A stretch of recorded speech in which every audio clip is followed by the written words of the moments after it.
मोहन भागवत का जो नागपुर का है हेडक्वार्टर, अगर नहीं माने तो हेडक्वार्टर ही जल्दी घेरवा लूंगा। और हेडक्वार्टर मोहन भागवत का कुछ गोदी मीडिया का आती है, लोग चले गए, रेला लग गया, रेला। गृह मंत्री अमित शाह जिम्मेदार है। अमित शाह जिम्मेदार है। अमित शाह रक्तहीन क्रांति होगा। ये आरएसएस की गीदड़ भंकी है। मान जा मोहन भागवत, जो मोहन भागवत के रिमोट से मोदी चलता है। अच्छा, ये जानना चाहते हो तो धैर्य से अपना टीवी चैनल चलाओ। कॉल डाइवर्ट हो सकता है तो ईवीएम मशीन से घोटाला क्यों नहीं हो सकता है? मुद्दई लाख बुरा चाहे तो क्या होता है? मुद्दई लाख बुरा चाहे तो क्या होता है? वही होता है जो मंजूर खुदा होता है। ये फसल को बचाने का सवाल है, ये नस्ल को बचाने का सवाल है। ये कमियां खामियां सरकार में है। सरकार को सिक्योरिटी देना चाहिए था। जो रूट चार्ट दिया था उस रूट चार्ट पर इन लोगों को करने के लिए जो दिया गया था उसको भी बैन किया, और जो जहाँ नहीं जाना था उसको भी गुमराह करने का काम दिल्ली प्रशासन ने किया। तो दिल्ली प्रशासन ने बदमाशी किया है और सरकार के इशारे पर किया है। ये आंदोलन नहीं रह गया, ये जन आंदोलन बन गया, ये पूरे भारत का हो गया। और कुछ गोदी मीडिया का आती है, लोग चले गए, रेला लग गया, रेला। ये पूरे देश का एकता, किसान मजदूर एकता बन गया है। ये हरियाणा पंजाब का भाईचारा नहीं है, ये पूरे देश का, ऑल इंडिया का भाईचारा हो गया, बहुत बड़ा हो गया है। और जो 26 जनवरी का घटना हुआ है उसका जिम्मेदार ये भारत का जो अनियंत्रित सरकार चल रही है, और ये गृह मंत्री अमित शाह जिम्मेदार है। अमित शाह जिम्मेदार है। अमित शाह ऐसे क्यों? अभी 2 दिन पहले यहाँ पर घटना घटी थी, कहा जा रहा है छोटी मोटी झड़प हुई थी सिंघू बॉर्डर पे, उसमें भी भाजपा जिम्मेदार है। यानी ये जो दिल्ली प्रशासन है, जो दिल्ली पुलिस प्रशासन है, केंद्र के अधीन है। मैं उत्तर प्रदेश का रहने वाला हूँ, वहाँ का राज्य सरकार पुलिस होती है, यहाँ मिलिट्री, पैरा मिलिट्री और डीपी दिल्ली पुलिस, ये तो गृह मंत्रालय के अधीन है, केंद्र सरकार के अधीन है। तो कौन जिम्मेदार है? और उनका सुनिए मेरी बात, सुनिए। राकेश टिकैत का रोना, सिंघू बॉर्डर पर जिस तरीके से जनसैलाब बढ़ा, गाजीपुर में बढ़ा, मैसेज क्या देना चाह रहे हैं? क्या होने वाला है? होने वाला अच्छा होगा, अभी तक अच्छा हुआ, आगे और अच्छा होगा। रक्तहीन क्रांति होगा, खून खराबा नहीं होगा।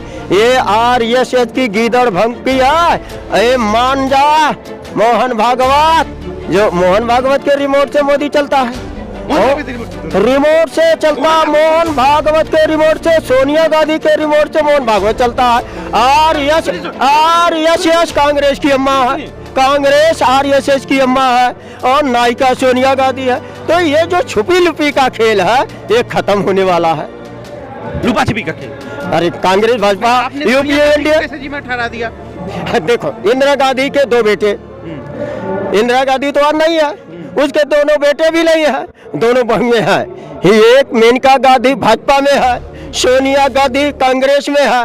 एक बेटा उसका सोनिया गांधी का राहुल गांधी है, कांग्रेस चलाता है, और एक भाजपा में है। तो ये दोनों एक थोड़ी चलाता है, एक भाजपा थोड़ी चलाता है। अरे यार, अंग्रेज चले गए, अपने नाजायज औलाद को सत्ता सौंप करके गए पंडित जवाहरलाल नेहरू को।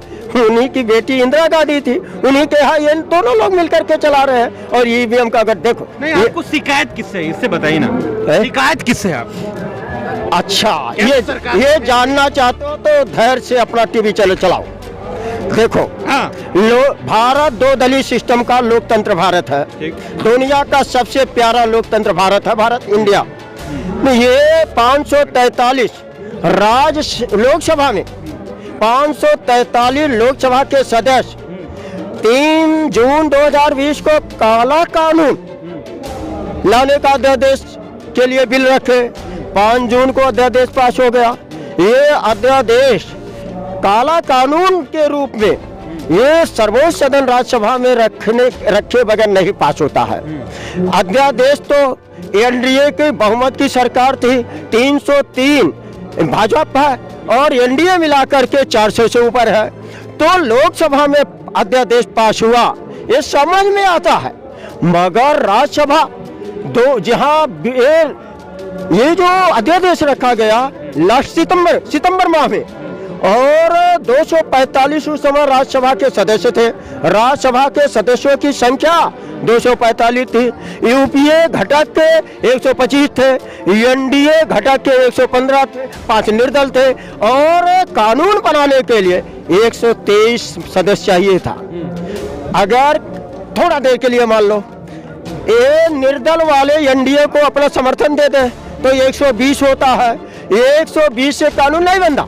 125 पक्ष में थी, उधर लोकसभा में तो एनडीए पक्ष में है, और यूपीए राज्यसभा जो सर्वोच्च सदन है जहाँ कानून बनता है, उसके बाद राष्ट्रपति मुहर लगाता है। तो यूपीए और इनके पार्षदों ने कानून बनाने का पूरा खुला छूट भाजपा को दिया। वोटिंग किया, वोटिंग के बजाय वोटिंग कांग्रेस ने करा। अबे तुम पक्ष में थे तो भगे क्यों? पक्ष में थे भगे, यानी जो पक्ष में 125 वाली यूपीए थी वो भाग गई, और 100 जो विपक्ष था उसने कानून पास कर दिया। तो यही पे देखो, जो ये किसानों और पूरे भारत के जो समस्या का सबसे बड़ा कारण है वो ईवीएम मशीन है। ईवीएम मशीन तोते का जान पहले क्यों नहीं बोलते आप? चुनाव से पहले क्यों नहीं जिक्र करते ईवीएम? आपको मालूम होगा, ये राष्ट्रीय किसान मोर्चा, भारत मुक्ति मोर्चा, 85 संगठन वामसेव के, ये 20 जनवरी 2015 से पूरे ऑल इंडिया में 531 राज्यों में 550 जिले में ईवीएम की अर्थी उठाया। और आप जानते हो राज्यसभा का सदस्य वर्तमान में सुब्रमण्यम स्वामी है, उसने रिट पिटीशन किया था सुप्रीम कोर्ट में। 8 अक्टूबर 2013 को फैसला आया, और इलेक्शन कमीशन ऑफ इंडिया का जो कमिश्नर था उसने उसकी भी लिया गया सारे डॉक्यूमेंट साथ, और ये सुब्रमण्यम स्वामी का लिया गया। 8 अक्टूबर 2000 फैसला आया सुप्रीम कोर्ट का, जजों ने दिया ईवीएम मशीन पारदर्शी मशीन नहीं है, निष्पक्ष चुनाव नहीं करा सकती और भय मुक्त चुनाव नहीं होगा। दुनिया के जितने देशों में, विकसित देशों ने ईवीएम का पहला निर्माण किया, अपने देशों में चुनाव करा, वहाँ तो जागरूक लोग थे, वहाँ इसकी चोरी पकड़ लिया। यहाँ जागरूक नहीं है, यहाँ तो 2500 से अनभिज्ञ बनाया गया। देखो लोकतंत्र का पहला सिद्धांत है रिकाउंटिंग। ईवीएम मशीन में रिकाउंटिंग नहीं है, रिकैलकुलेशन है। रिकैलकुलेशन है, रिकाउंटिंग नहीं। जहाँ रिकाउंटिंग नहीं वहाँ लोकतंत्र नहीं। ये लोकतंत्र को जो है ये कुलीन मलिन तंत्र में बदल दिया गया। सुनिए मेरी बात, राहुल गांधी कुछ नहीं बोलते हैं, तेजस्वी यादव कुछ नहीं बोलते हैं, अखिलेश कुछ नहीं बोलते हैं, मुलायम कुछ नहीं बोलती है, तो फिर ईवीएम का जो मुद्दा अच्छा कैसे? अभी जब ये सुब्रमण्यम स्वामी ने 2009 में जब मुद्दा उठाया तो अखिलेश के बाप मुलायम सिंह बोले, तेजस्वी के बाप लालू बोले, चंद्रबाबू नायडू बोला, माया बोला, जयललिता बोला, ममता बनर्जी बोले, सारे लोगों ने बोला। लोकसभा चुनाव में कहाँ थे? कहा ये मानकर चलो, बता रहा हूँ कि 20 जनवरी 2015 से हमने अर्थी उठाया, सुप्रीम कोर्ट में घसीटा। 8 अक्टूबर 2013 का जो फैसला आया, कंटेम्प्ट ऑफ कोर्ट करने वाले वामन मेश्राम है। और फैसला क्या आया था? फैसला क्या आया था? आपने कहा कि अदर कंट्री के लोग जागरूक हैं, हाँ, हिंदुस्तान के लोग जागरूक नहीं है। India that is Bharat, India that is Bharat नहीं है। भारत के लोग जागरूक हैं या नहीं? इंडिया भारत के लोग जागरूक हैं। आप बता दो, जिस देश में जवाब दीजिए ना, हाँ या ना?